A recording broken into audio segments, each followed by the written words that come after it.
Will SFV, why you blame victims of America? You should be unified. Why you blame victims of America? I don't know what that means.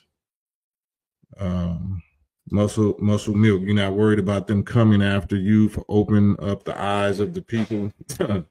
Nah, nah, no. I guess that's a good question. No, but no. You know, once you done suffered so much and lost so much, then it's an honor. You know, I don't know if y'all is into the Bible or spirituality or whatever, but it say, you know, he who seeks to save his life in that day will lose it. And he or she who willing to give their life for, you know, righteous cause sake will find their life, will find it, or preserve it, or save it, or whatever, find everlasting life, go down as a martyr. Because we all got to die one day, right? So why live if you a punk? That means you was never alive. If you know it's wartime and you didn't ever get into the war, then that means you was just a waste of oxygen and food and space. Safi Ali, been strong and stood 10 toes down all these years, man, by God's permission. That's it. And you know, it ain't like no religion. It's just I believe in the principles of righteousness, truth, justice, and I believe in fighting for it, deleting people for it, and having myself be deleted for it. So that's just what I believe. I don't really ask or entertain cowardly questions because we never had a choice as Black men of descendants of slaves of America. That's all we know. So since I'm already the target, I may as well get something out of it, right? Get some type of return on my pain investment. Since I'm a target, I'm not gonna never be a target. Even if I do what they want me to do, I'm still gonna be a target. My testicles gonna be a target. They're gonna still try to emasculate me or solve my manhood or my natural authority or my natural function or role. So I'm always a target. So you may as well be a warrior. I live in Michigan, and we have immigrants from several countries in Africa, South America, as well as Mexico. Government pays their rent, medical, food, as well as funds their business, right? And they never did that, and they're not doing that for the slaves, the descendants of slaves that they owe reparations to. So that's part of why they even doing it. You know, they creating a new voter block, and they creating a new soldiers that's going to fight on their behalf. That's going to take in this patriotism of being allowed to come to America. So now they're willing to fight whoever. They're willing to fight the native indigenous descendants of slave Americans. You know what I'm saying? They're willing to go join the Army, Air Force, Navy, Marines, and fight for America overseas. They're bringing in a whole new voter block because they see this voter block of native indigenous and white people that's from America waking up and going against this whole BS. So they have to bring in some new soldiers and some new voters to fight against us, to keep us distracted and you know, have us going at each other. Miss Moon Magic, we have a huge homeless population, and most people I know can't get any kind of help. It's so hard out here for the regular working people, but they finding billions and billions and trillions of dollars for Ukraine and for Israel and all these other little wars. And the Pentagon is able to lose like 1 point something trillion dollars, and nobody know where it went. All them little amounts, not little, all them amounts of money would absolutely solve poverty and homelessness and health care, all of that. So they're not interested. They're doing exactly what they're planning to do. They're not interested in helping people. They're interested in using us as tools and slaves. And if they're no longer able to do that, then they're interested in culling the population, meaning purging or getting rid of us. And that's what they're doing. And they're going to do it a money grab while they get rid of us. They're going to get rid of us at our expense. They're going to trick us and deceive us into paying them to get rid of us in various different ways. BB Scott, they're trying to create chaos. No, they doing it. They're not trying. They are succeeding. This is what they do best. Paul Rockmore.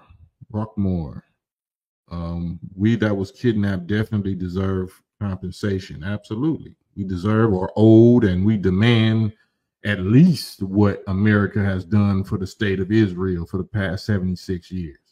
And they know that. They know that that's what they owe us, but they know that the God, it's really a God issue, and that the God is not a spook or a mystery or a ghost or a spirit or some formless, unidentifiable energy. That the real God is an original black man who is now in power and has checkmated them and has told us, he told us through his messenger, the Honorable Elijah Muhammad, that there's no, he said to Elijah Muhammad, brother, there's no punishment that I can put on America that could equal the evil and the harm that they have done to my people.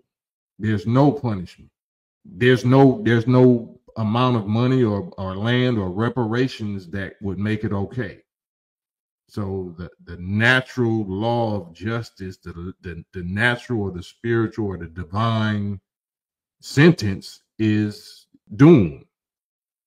So these people was made to be destroyed, and they know that. That's why they not submitting. That's why they just keep on going, and they never intend to give us no reparations. They never intend to do right and no do justice, because they know that there is no salvation for them.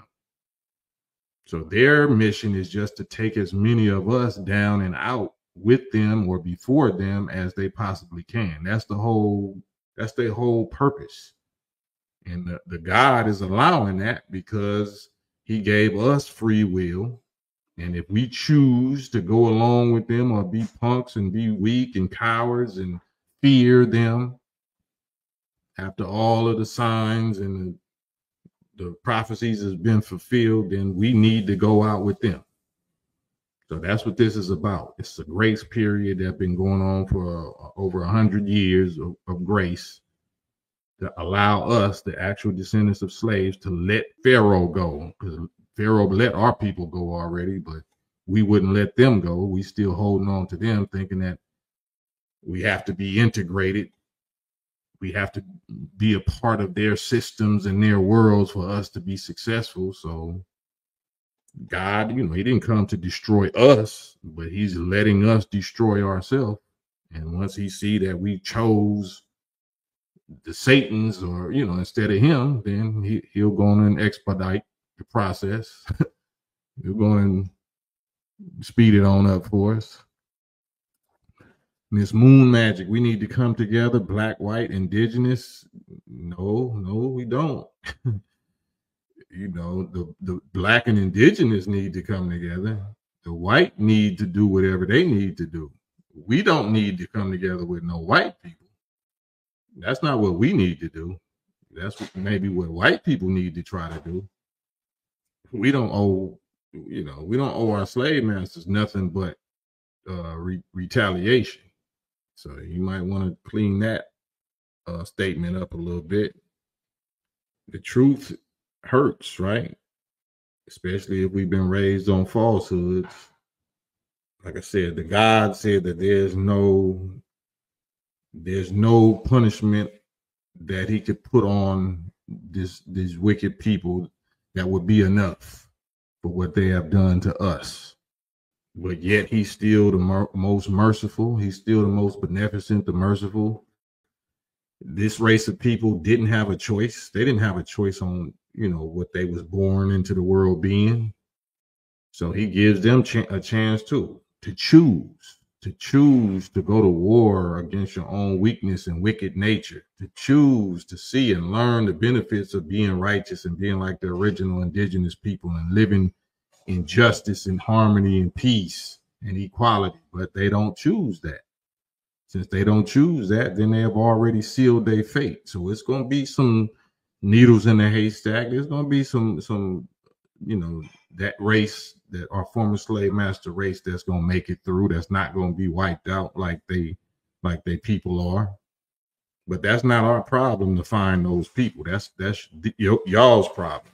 That's their problem to find your way, how to renounce your fathers and renounce the works of Satan and prove that you're different than them. That's not our problem whatsoever. Anybody that claims that, if we don't see that you're more vocal and more of a warrior against your own wicked slave master people, then you can't trick us and claim that you are brother or sister and we, you love us. No, if you love us, you would be fighting harder against your own wicked people than we are, because you know what they're guilty of. So I haven't seen yet, wealthy former slave master children or descendants split their bank account or their properties with us. You know what I'm saying? If you really believe that we are the people and we do these reparations and we do this and that, well, then you do it. Don't wait for the government. You do it. You lead by example. Don't worry about what the government is going to do. The government is doomed. You make the distinction and show that you different than the government or you different than the masses of your people. You do it. And since I ain't seen that yet, then I don't believe that nobody is my friends and loves me and we brothers and we equal and we need to come together. I don't believe that. But you show me that you splitting your bank account and your properties with me, then I may entertain that idea. Yeah. Ms. Moon, I don't choose what my ancestors brought onto your people. I do take issue with their past indiscretions. It's not past. It's not past. It's present.